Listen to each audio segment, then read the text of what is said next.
psicológica que experimentan.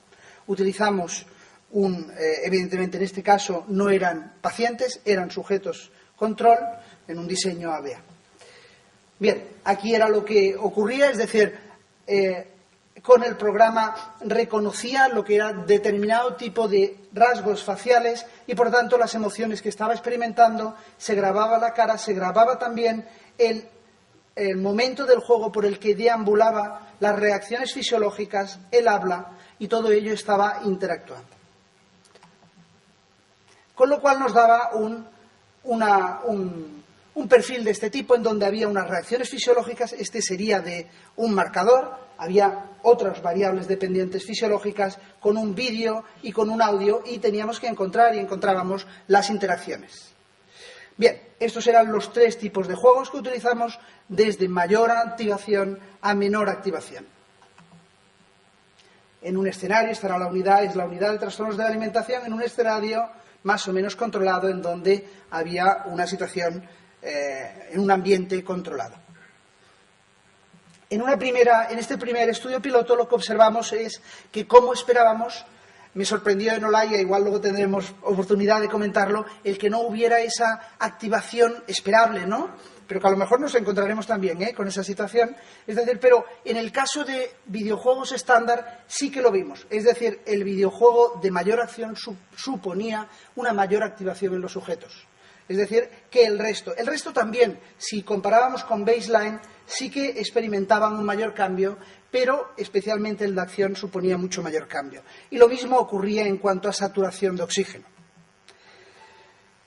El siguiente paso fue, evidentemente, interaccionar y hacer interaccionar estas reacciones fisiológicas, que este sería el perfil que aparecería con el videojuego actual y con la plataforma actual, con los distintos biosensores, con el reconocimiento de emociones a través del habla, con el reconocimiento de las emociones expresadas a través de la cara.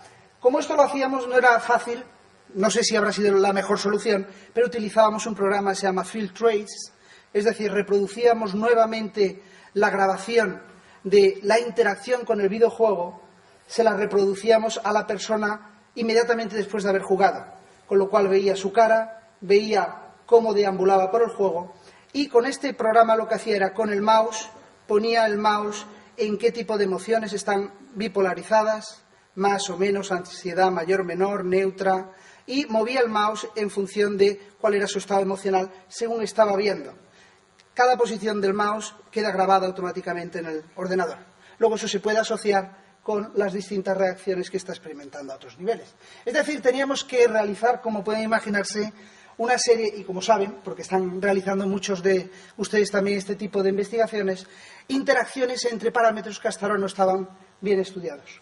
Lo que observamos fue que había una respuesta distinta en cuanto a heart rate y en cuanto a oxígeno, saturación de oxígeno, en mujeres que en hombres. Es decir, parecía que se activaban más mujeres que hombres. Pero cuando controlamos una de las variables que pensábamos que podía influir, realmente no hubo diferencia entre uno y otro, entre la respuesta respecto al género. Es decir, la variable que creíamos que influía era la mayor frecuencia de utilización de videojuegos por semana. Y realmente los hombres utilizaban más videojuegos que las mujeres. De ahí que tal vez su excitación era menor, ¿no? Lo digo, a lo mejor hay que controlar qué variables. Y luego otro tipo de aspectos que intentábamos controlar era el grado de ansiedad y de reacciones emocionales con determinadas reacciones fisiológicas y obtuvimos sí una correlación a distintos niveles. Bueno, un pequeño vídeo, pero que va a ser muy cortito, es una pequeña demostración que de hecho pueden localizarla en YouTube. Si en YouTube ponen Playmancer, verán este pequeño vídeo en donde sencillamente es una pequeña demostración de lo que podía ser el videojuego. En un formato muy sencillo porque esta era una versión antigua, en donde básicamente el sujeto, esto está en baja resolución, si quieren verlo en mejor resolución lo verán en la demostración, va por distintos escenarios. Este sería una parte de la isla en donde se encuentra con el puente como una de las tareas. Es decir, no nos importa tanto qué, pero es una tarea en donde es difícil, en donde su reacción fisiológica está interaccionando con el nivel del mar, está más excitado, el nivel del mar sube. Es decir, va a ser más difícil construir el puente, la reacción durante la construcción del puente, la reacción del sujeto es cada vez más frustrado porque no le sale. Eso nuevamente incide negativamente en el juego y, por tanto, llega a un bucle en el que tiene difícil salida. Recibe feedback de decir, oye, tal vez tienes que, no sé si eres consciente de que realmente estás más excitado, tendrías que reducir este grado de ansiedad, te proponemos una serie de herramientas, como es un área de relajación, tal vez podrías intentarlo. Es decir, toda una serie de situaciones que por un lado sirve de biofeedback, pero por otro lado sirve para como introducir una serie de estrategias para ganar un mayor autocontrol. Pasaría esta situación y continuaría a otro área. Seguimos.